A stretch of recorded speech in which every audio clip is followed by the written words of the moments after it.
Today on the Cowboys Huddle podcast, let's talk about the merry-go-round at the defensive tackle position. Let's also get into the matchup between Dallas and Baltimore. And we're going to also discuss more of the Dallas Cowboys red zone woes. Let's get into it.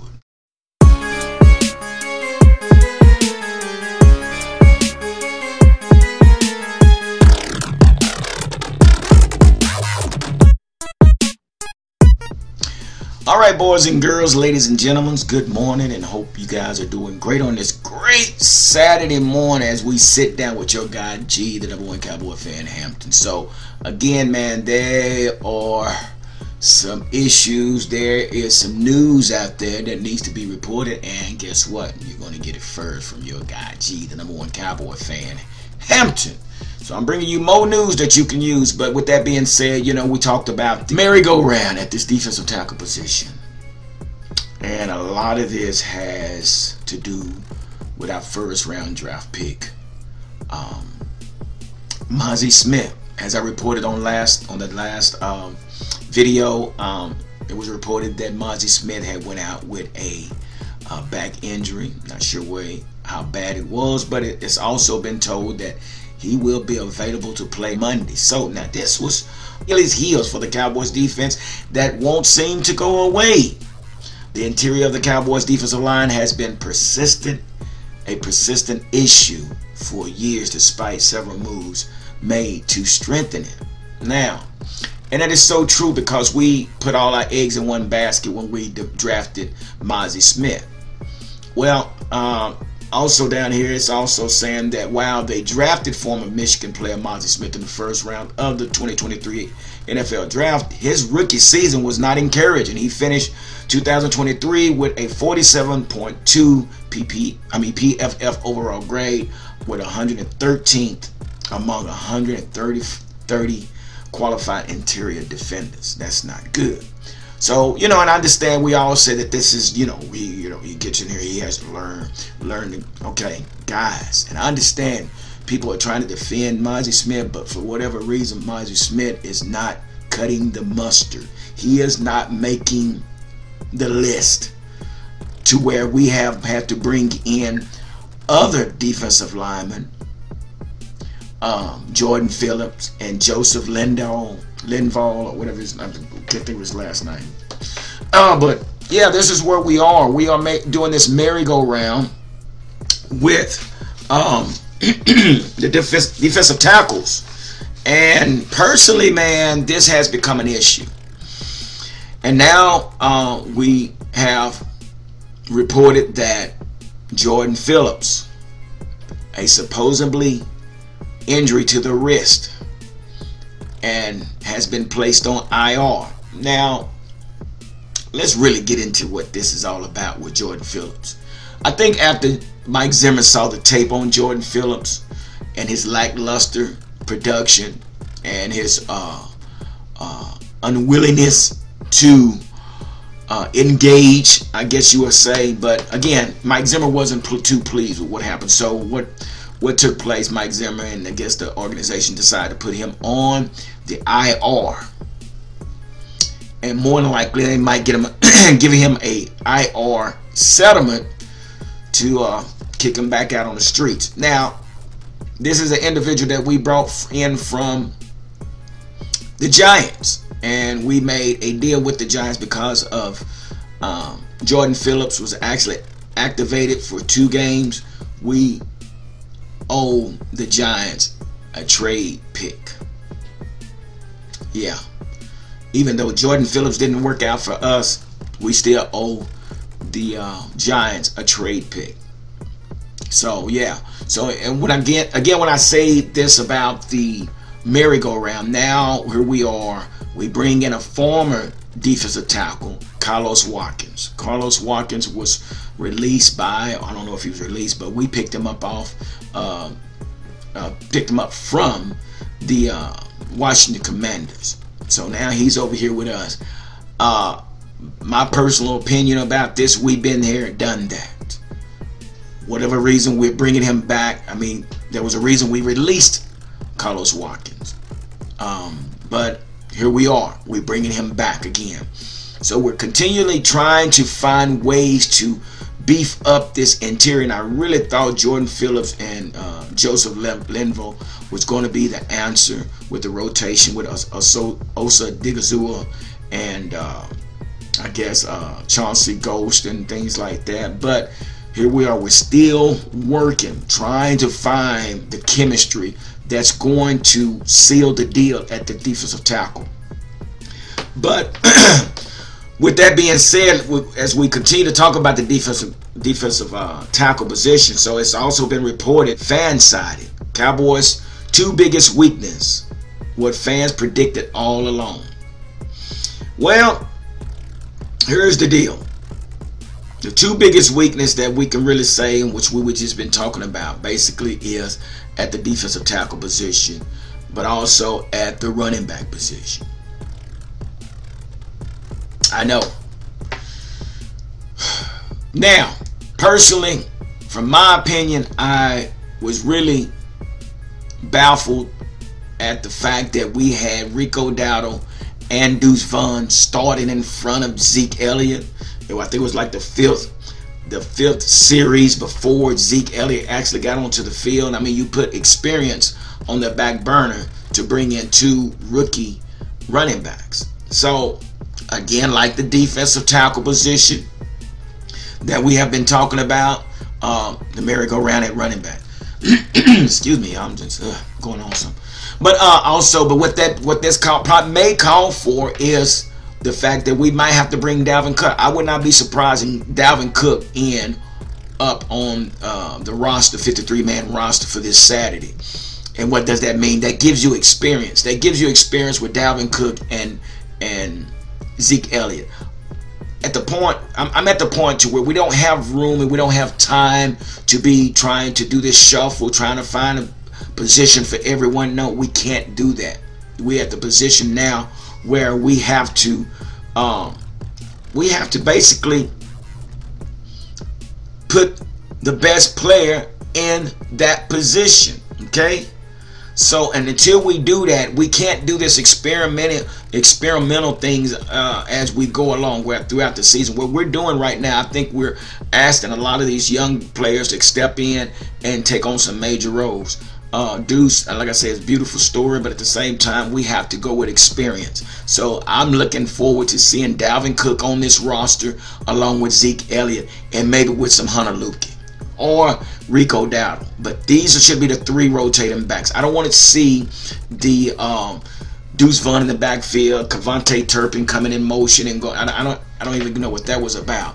But we'll get into that. So let's get into this matchup. The matchup between the Baltimore Ravens and our Dallas Cowboys. So according to, who is this? The Blogging the Boys had posted this. So they're saying basically the matchup is going to be DeMarvion Overshown versus Lamar Jackson.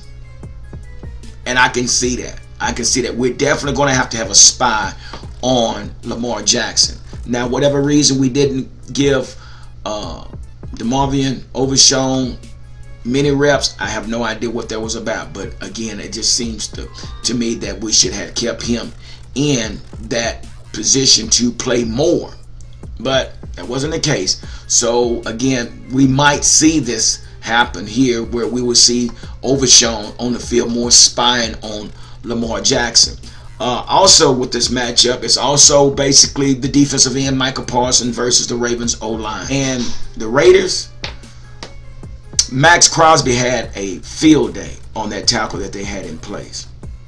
So again, hopefully Micah Parsons can have this same success. But again, I'm really hoping Mike Zimmer saw exactly what the Raiders did against the Ravens and implemented. Again, this is going to be a chess game between Dallas and Baltimore. Both of these teams are at the position where they are fighting for something. And for me, the question to you is, if we are not able to pull off this win, do we press the panic button? Or do we say, just another game. Now, originally, when this season started, I thought Cleveland would be the task at hand.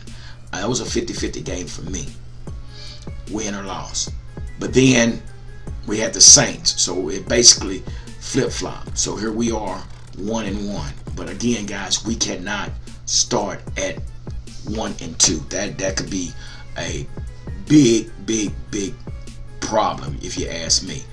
That's just something that, you know, I've been kind of looking at and then kind of been doing research on. But again, this matchup is going to be very important, and we have to put these players in position. We have to come up with a better game plan than we did against the Saints. It's just, that's where it is. So with that being said, and I know we have been talking about this defense, how this defense has let us down in this last game, but also we cannot forget, and I'm not going to continue to sit here and put all this blame on this defense, because our other issue that we're having red zone woes again. We are actually having problems in the red zone. Now, Dak threw one touchdown on last week, and that was it. Big shout out to Brandon Aubrey. Brandon Aubrey came through for us again, but again, sometimes field goals are not enough. Field goals are enough to win games, but you can't give up more points than you're kicking, and that's basically where we are. And here we are again. We are at the point where we are having woes in the red zone. So Nick Eatman had something to say about that. He said, "Don't forget these plays, miss red zone chances." So this credit goes out to Nick Eatman. He said, no calls on the first drive. For a moment, it looked like as if the Cowboys were going to have first and go inside the Saints 10-yard line when the refs threw a flag for pass interference. But after that discussion, the flag was picked up for an uncatchable pass. To make it worse, the Cowboys were called for holding on Tyler Guyton, and the Saints didn't get what could have been a roughing the passer penalty for a hit on Dak Prescott. And then on the very next play, Rico Dowdle had his face mask grabbed with no call. Cowboys settled for a field goal. Then we had the miss down the seam. The Lamb missed down the seam and settling for a field goal. Down 14-3, the Cowboys had pressure on them to score on their second drive early in the second quarter on a first down from their own 28. Prescott had a streaking CeeDee Lamb down the middle of the field, but his pass was way off to the right, showing a clear miscommunication between the receiver and the quarterback. I need my sound effect. What? Early in the second quarter, on a first down from their own 28, Prescott had a streaking.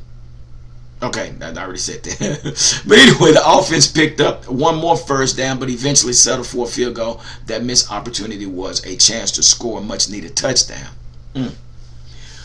Also, another missed opportunity. Tolbert blasted for an incomplete pass. The Cowboys were trying to drive down before the half to cut into the Saints 28-13 lead, which was something that we really needed. Prescott had Jalen Tolbert open around midfield for a pass that took a little long to get there. Just as Tolbert was ready to make the catch, he was hit by the Saints safety Tyrone, the Honey Badger, for an incomplete pass. Cowboys then threw an interception that led to a New Orleans touchdown. God almighty. The Dallas did come back with a field goal for a 35-16 halftime deficit, but the incomplete pass was a precursor to perhaps a 14-point swing. Now that's reported by Nick Eatman. And he also mentioned about the missed pass in the flats for Zeke Elliott. He missed him twice. Dak Prescott missed Zeke twice. If you go back, I think they was on the 11-yard line. And twice, Zeke was in the flat. Dak never looked his way. So, again, I'm not putting all this blame on the defense, because we still have a $240 million quarterback that has yet to take the hymns of this team, or the leadership of this team. With that being said, we have issues, and we can't continue to expect good outcomes if we cannot get in the end zone within the 20-yard line. So this is something that's going to be a major concern for me. Again, we do not want to play this game from behind. We cannot play. Again, this is going to be about preparation again. And again, we have to put a lot of this blame on our coaches. Our coaches basically prepared poorly. So again, let's see how they adjust, and let's see how they make adjustments and implement something new or something fresh or something that's going to get us over the top. But again, as for me, I don't think we can go 1-2 and again have great expectation for this season. But again, I said this before, this schedule is a lot different than what we had last year. Last year we pretty much ran through our division because the whole division was weak. So that gave us 5 wins right off the bat. Wins.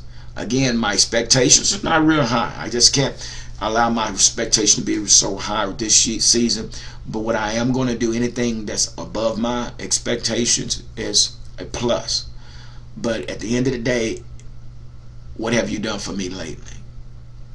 So everything will tell on itself in postseason. So with that being said, guys, let's just sit back and watch and see what comes of this season. Again, this should be a great matchup between two teams. One team is 1-1 and the other one is 0-2. So this is a desperation game for both teams. So this game will be played at the AT&T Stadium again. And again, let me say this, fans, all you that's tailgating, don't y'all let these Ravens march down y'all street. Now, you already did it once against the Saints. Y'all just took pictures and recorded, and y'all was all in shock and all like, wow, look at this. No. Put up a roadblock. Dash some water on them or something. But anyway, hey, do me a favor, guys. Before we get out of here, make sure you do me a favor and hit the like button, the share button. I'm going to share this video, and also hit the notification bell so you'll be notified when the next video is posted. And also make sure if you haven't subscribed, hit the subscribe button as well. So again, thank y'all for hanging out with me today. It's been a blast, and now we can go on and enjoy the rest of our Saturday. So with that being said, like I always say, be safe and continue to be blessed.